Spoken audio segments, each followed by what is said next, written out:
Welcome to Service Ampacities for Apartments and Similar Dwellings. Whenever we think about an apartment building, we have to remember that there's a significant difference between this and sizing something like a regular house.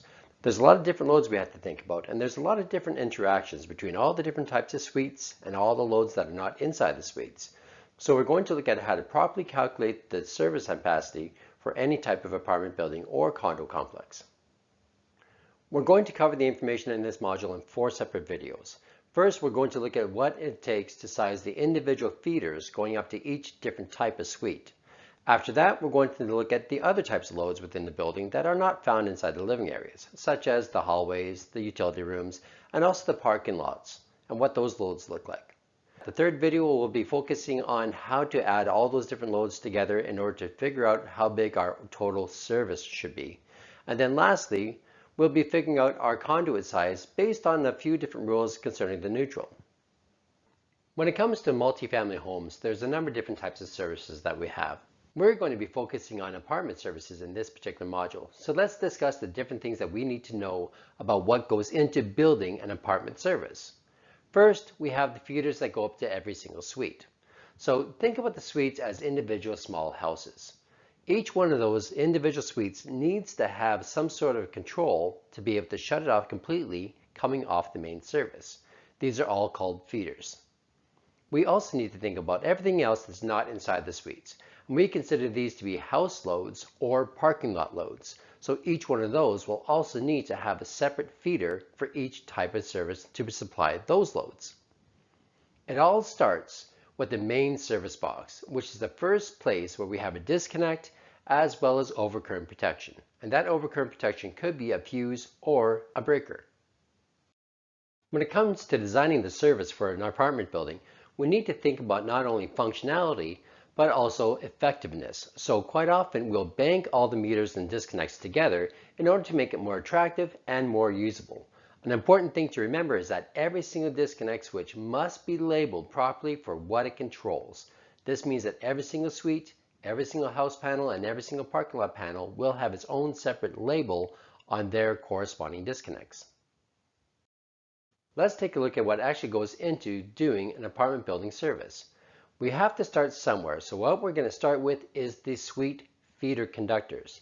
Now remember, since these are after the first service box, these are no longer service conductors, but they're actually considered more of a branch circuit, which gives us some flexibility when it comes to our wiring.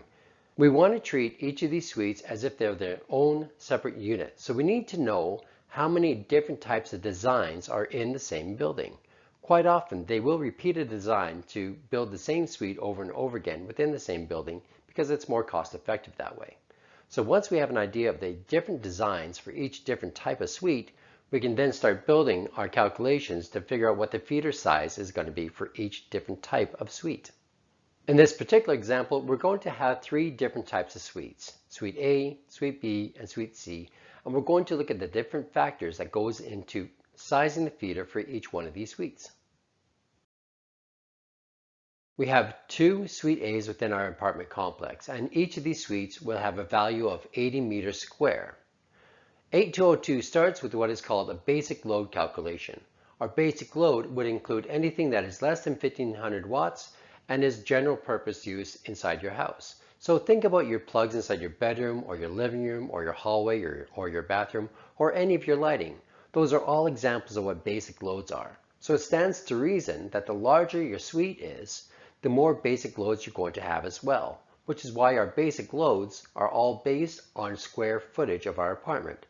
It starts by taking the first 45 meters square of our living area of our apartment and assigning it with an automatic value of 3,500 watts.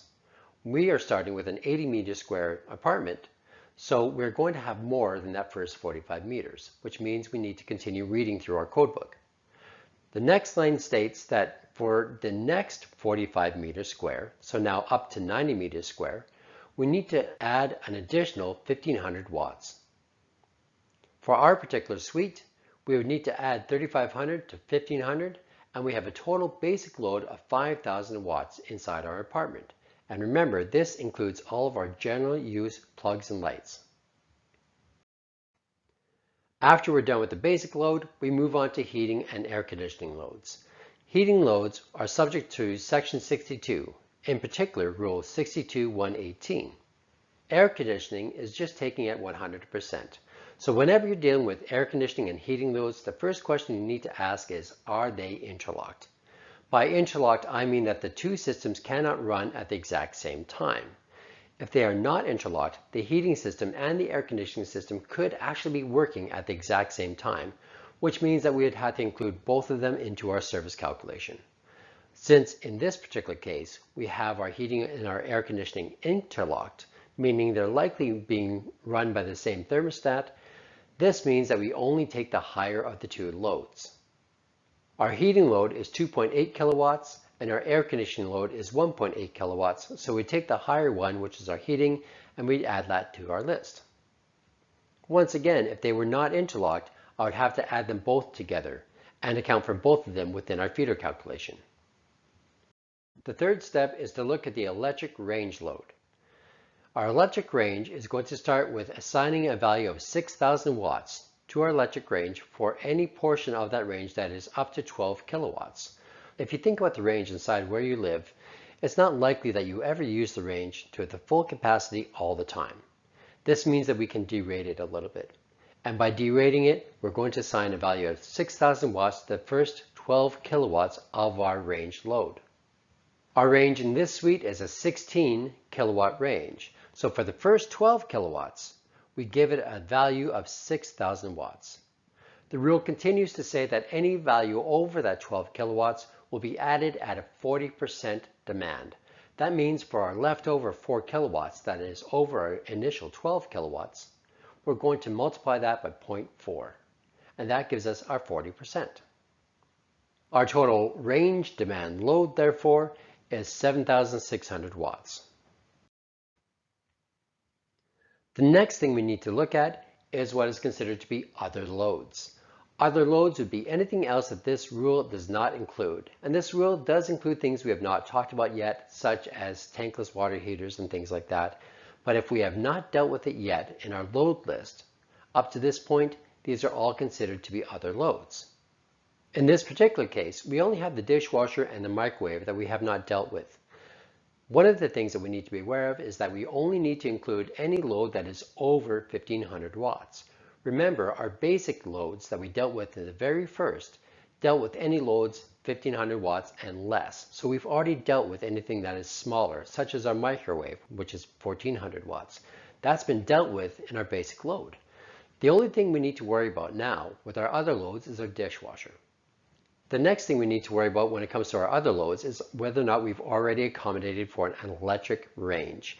If we have a gas range, we likely haven't added anything into our service to account for an electric range. So our rule states that we need to pay attention to whether or not we have an electric range inside our suite. In this particular suite, we do have an electric range, so the rule continues to state that we only take 25% of any other loads if we have a range included. 25% of 1,600 is only 400 watts. So we're going to add that onto our tabulation. If we did not have a range, we'd have to take 25% of all of our additional loads, plus we'd have to add an additional 6,000 watts to our calculation. This allows the homeowner to be able to add an electric range in the future if they really need to. Once we tabulate all these together, we end up with a total load of 15,800 watts. Our next step is to take the total demand wattage that we just calculated and divide it by our voltage. We're going to divide it by 240 volts. And we do this even if we are on a 208 volt service. We will still divide the suites by 240 volts. What we come up with is the demand ampacity of 65.833 amps. And this is the value that we want to take over to table number 2. In order to choose a conductor that will handle at least 65.883 amps, according to table number 2, we have to use the number 4 gauge conductor. If we take the ampacity of a 4 gauge conductor over to table 13 tells me we need to use a 90 amp fuse. We have now sized the conductor and the fuse for our Suite A feeders. When we look back at our service diagram, any of our Type A suites would need to have a number 4 gauge conductor with a 90 amp fuse or breaker. Next, we'll look at the details for Suite B, and we're going to follow the exact same pattern that we did in Suite A. So this means we're going to start with the square footage and the basic load. Suite B has a 50 meter square living area. So that means for the first 45 meters square, just like we did before, we assign that with a 3500 watt value. Since we still have 5 meters square left over, I need to add another value of 1500 watts onto our basic load. So adding the first two together means I have a basic load of 5000 watts for this suite as well. Continuing on, we look at the heating and air conditioning loads. Once again, we do have an interlocked heating and air conditioning system, which means we only take the higher of the two values.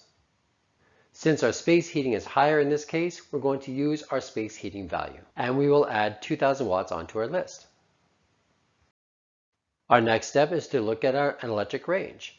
This suite has a 12 kilowatt electric range, which means for our rule purposes, all we have to do is look at the very first part, which states that for the first 12 kilowatts, that's everything up to 12 kilowatts, we assign a value of 6000 watts.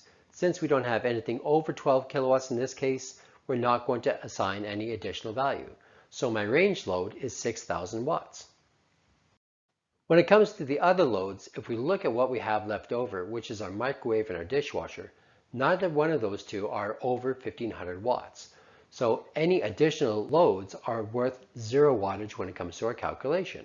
You don't need to include this on your sheet if you don't want to. Sometimes it's nice to have it in there as a placeholder. Once we have all of our loads accounted for, we add them all together and we have a total value of 13,000 watts. We'll take the 13,000 watts divided by 240 volts to get a total value of 54.17 amps. Here is where we look at part 2 of this rule. 82021A is all the calculations we've done up to this point. However, 82021B states that we cannot install any service for any apartment suite less than 60 amps. Since our calculated value was less than 60 amps at 54 amps, we automatically bump it up to 60. This means according to table number 2, I'm going to require a number 6 gauge conductor at 75 degrees, and that means I'm going to also have a 60 amp overcurrent device. All of my suite type B feeders will now be a number 6 gauge conductor with a 60 amp protection. Moving on to our last suite type, which is suite type C, we have a 42 meter suite. So that means when it comes to our basic load, we don't need to go any farther than our first step.